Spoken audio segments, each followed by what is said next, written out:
अभी बात इस मसले पर चल निकली है कि पीएफआई को बैन कर भी दिया तो जैसे सिमी को बैन किया था पीएफआई बना, पीएफआई को बैन करेंगे कुछ और आ जाएगा, उसे बैन करेंगे कुछ और आ जाएगा, तो फिर जड़ को कैसे खत्म किया जाए, इस पर हम बहस कर रहे हैं। साथ में आपको मेरे कुर्सी दिखाई दे रही होगी, ये कुर्सी मैंने पीएफआई के लोगों के लिए छोड़ी है।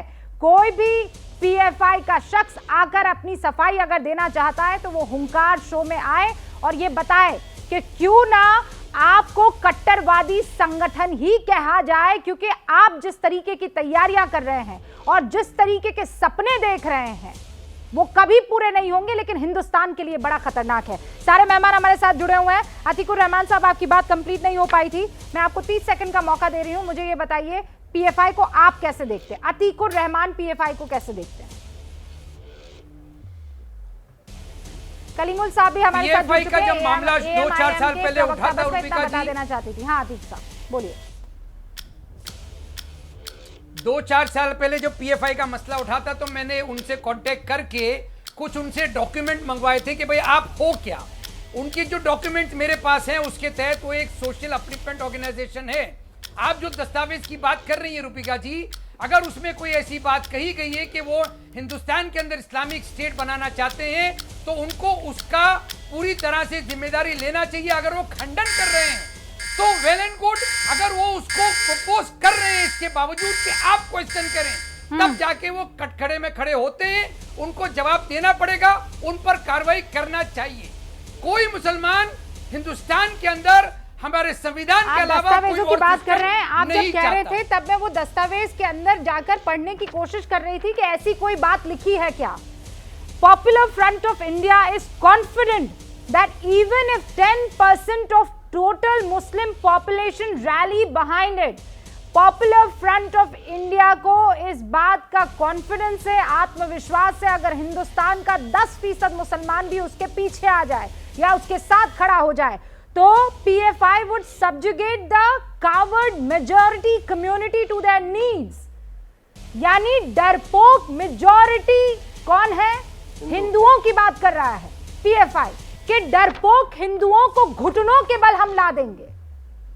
आप इस बात को अतीकुर रहमान साहब समझ रहे हैं? और इस्लामिक शासन कायम कर देंगे 2047 तक, ये भी कह रहा है वो। रुबिका जी, अभी आपने कोई अनीस अहमद साहब का नाम लिया था, उनके जनरल सेक्रेटरी। हाँ। क्या उन्होंने इस चीज को एंडोर्स किया कि ये हमारे डॉक्यूमेंट हैं? तब जाके वो गुनहगार हैं। अगर वो एंडोर्स कर रहे हैं तो मैं कह रहा हूं उनको फांसी पे चढ़ाइए। अरे भाई अतीकुर रहमान साहब, उन्होंने तो इन दोनों को निर्दोष बता दिया। आज तक किस आतंकवादी ने अपना गुनाह कबूल किया?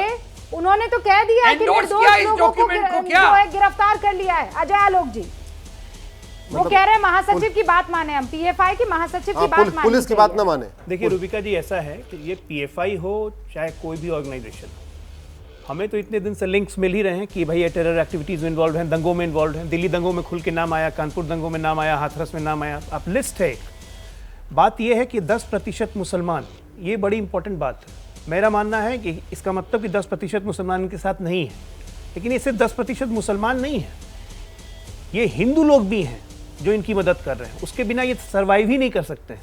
हमारे देश का एक सिस्टम ऐसा हो चुका है कि ऐसे ऐसे लोगों को शह दी जाती है।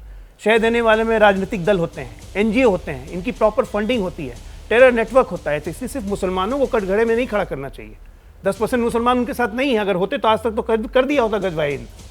आज एक एक सरकार की जिम्मेदारी है कि इस पे कड़े से कड़ा कानून बनाकर, अब आज हमारे पास ये सिस्टम आया हो रहा है कि फेडरल कानून बनाया जाए, लेकिन अकाल आने पे आप कुआं नहीं ना खोदेंगे। ये तो एक दीर्घकालिक प्लानिंग करनी पड़ेगी, सरकार को करनी पड़ेगी कि तभी देश में ये रुकेगा जाके, नहीं तो ये रुकने वाला नहीं है। और आने वाले समय में मैं आपको ये बता रहा हूँ, जिस तरह से रेडिकलाइजेशन हो रहा है, ये पूरे समाज और सोसाइटी के लिए खतरा है। और ऐसी सरकारें जो रेडिकलाइज को सपोर्ट करती हैं, थ्राइव करती हैं, सबसे बड़े दोषी वो लोग हैं। मैं हमेशा कहता हूँ कि 2 तरीके के लोग हैं, एक जो गर्दन काटता है, रेतता है, जैसे उदयपुर में हुआ। दूसरा जो ऐसे लोग को तैयार करता है, उनको प्रोत्साहन देता है, उनको समर्थन देता है, उनको कवर फायर देता है। और इसमें सिर्फ मुसलमान नहीं है, इसमें हिंदू भी शामिल हैं, इसमें इकोसिस्टम है पूरा इनका। पूरा जो काम तो ये इकोसिस्टम ब्रेक करने की जरूरत है, और गर्दन काटने वाले तो अपने आप खत्म हो जाएंगे। रुबिका जी, बस एक सेकंड, 2 और मेहमान हैं, पहले मैं उनका ओपनिंग रिमार्क चाहती हूँ।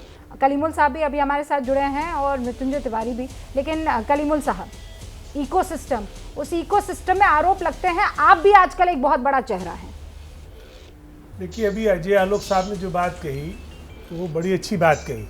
मैंने शायद पहली बार इतनी अच्छी बात इनके मुंह से सुनी है कि उन्होंने कहा कि इसमें सब लोग शामिल हैं और ये जो रेडिकलाइजेशन हो रहा है ये देश के लिए बहुत घातक है। इसके लिए हुकूमत को, चाहे वो मरकज़ के लेवल पे हो या सूबे के लेवल पे हो, एंटी रेडिकलाइजेशन सेल या डी रेडिकलाइजेशन सेल या इंटीग्रेशन के लिए कोई मीटिंग, कुछ पहल करनी चाहिए और इसमें धर्म के लोगों को भी और सियासी लोगों को भी शामिल करके, और वाकई ये अगर ये समस्या ऐसी बढ़ती रही तो देश के लिए बहुत नुकसानदेह हो जाएगी। और ठीक है, अल्पसंख्यक एक मुसलमान और मुसलमानों पर इल्ज़ाम लगाना बड़ा आसान है। हमने अब तक देखा है कि एक कोई भी पकड़ा गया, उस पर फिर इल्जाम लगा दिया, बाद में अदालत से वो बरी हो गया। तो ये जो हमारे यहाँ का जो सिस्टम है, पूरा पुलिस सिस्टम या अदालती सिस्टम, ये भी वीक है। जो उनका जो इल्जाम लगता है वो अदालत में जाकर खड़ा नहीं हो पाता। इन्हीं पे ही पीएफआई पे कितनी बार बैन लगा चुकी है सरकार, लेकिन साबित नहीं कर पाई कभी। नहीं, बैन कभी नहीं लगा है। नहीं, उत्तर प्रदेश में लगाया था उन्होंने, मध्य प्रदेश में लगा, नहीं पीएफआई पे भी लगाया था, झारखंड में भी, लेकिन वो सीमित है। मैं कह रही हूँ एक जो ब्लैंकेट बैन होता है उसकी तैयारी अब तक, जैसे सिमी, लेकिन हुआ क्या, जैसा अश्वनी जी कह रहे हैं। लेकिन कलीमुल साहब, मुझे बताइए पीएफआई को लेकर आपकी अपनी सोच क्या है, पार्टी की क्या सोच है? मेरी अपनी, पीएफआई कौन है? देखिए, मेरी अपनी सोच ये है, कोई भी दल जो भारत के संविधान से चलेगा वो भारतीय है। जो भारत के संविधान के खिलाफ काम करेगा, चाहे वो मुस्लिम हो या गैर मुस्लिम हो, चाहे पीएफआई हो या कोई दूसरा भी हो, नहीं, आप PFI वो को क्या किसी मानते हाल हो? में भी हमारे लिए एक्सेप्टेबल नहीं है। हम उसके साथ नहीं है, उसके खिलाफ। आप मुझे पीएफआई को आप क्या मानते हैं? उसको जिहादी मानते हैं? देखिए, पीएफआई के बारे में ज्यादा नहीं जानता हूं, इसलिए मैं पीएफआई के उसके बारे में आपसे कुछ नहीं कह पाऊं। पीएफआई के बारे में जानते नहीं काउंटर है, देना चाहूंगा। ये दिल्ली में रहते हैं, बाहर कभी गए नहीं, पीएफआई अखबार पढ़ते नहीं है और ये एबीपी देखते नहीं है, न्यूज चैनल देखते नहीं है। मैंने तो बता दिया इसलिए आपको, इनको पता ही नहीं है पीएफआई का मतलब क्या होता इल्जाम है। लगाती है। मगर मैं साथ साथ ये भी कहूंगा कि एक आतंकवादी पकड़ा गया, कल को कहेंगे उस PFI आतंकवादी को एक बहुत डॉक्यूमेंट मिला। हाँ। अब उस डॉक्यूमेंट को आप नेशनल टीवी पे चला करके उसे उतना ऐसा समझ रहे हैं जैसे शायद उनको कोई ऑफिशियल स्टेटमेंट है। उनसे पूछिए, अगर उनको ऑफिशियल स्टेटमेंट है तो उनपे तो ब्लैंकेट बैन होना चाहिए। अगर उनको ऑफिशियल स्टेटमेंट नहीं है तो फिर उसे आतंकवादी का उसका कहना मानना चाहिए। वो अराजकता के लिए ये काम कर रहे थे। रूबिका जी, मैं बार बार क्यों कहता हूं कानून घटिया है। एक बिट्टा कराटे पब्लिकली कहा मैंने 16 लोगों को काटा, आज तक उसको सजा हुई क्या? नहीं हुई। हमारे साहब बैठे हुए बगल में कलीम भाई, इनके जो नंबर 2 है, बोले 15 मिनट के लिए पुलिस हटा लो, हिंदुस्तान से हिंदुओं को खत्म कर दूंगा। सजा हुई क्या? नहीं हुई। अगर इनके साहब अमेरिका में बोले थे 15 मिनट के लिए पुलिस हटा लो, हम सारे अमेरिकों को खत्म कर दूंगा, 50 साल सजा होती।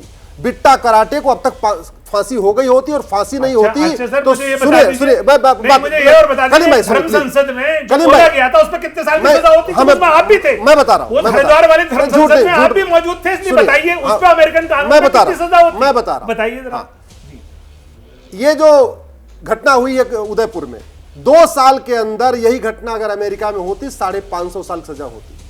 बिट्टा कराटे को 1600 साल सजा मिलती है अमेरिका में। मैं बात आपकी समझ रही, मैं बार बार रिपीट कर रहा हूं, मैं समझ रही आप हूं। घटिया सीमेंट बालू से अच्छा घर नहीं बना सकते। मैं समझ रही हूं, लेकिन मैं अभी अब ये इसके लिए तो वक्त लगेगा ना। नहीं, एक आज थोड़ी शुरू हो सकता है। 6 महीने के अंदर मृत्युंजय जी, भारत के सभी घटिया कानूनों को 6 महीने के अंदर बदला जा सकता है। अच्छा, एक कानून आपको पता है ना, 1947 के पहले आपको पता है ना, आप ट्रिपल तलाक देख लीजिए क्या हुआ, सीए कानून देख लीजिए क्या हुआ, आर्टिकल 370 देख लीजिए क्या हुआ।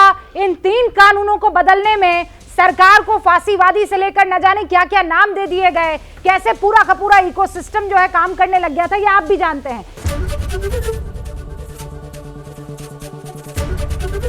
एबीपी न्यूज आपको रखे आगे।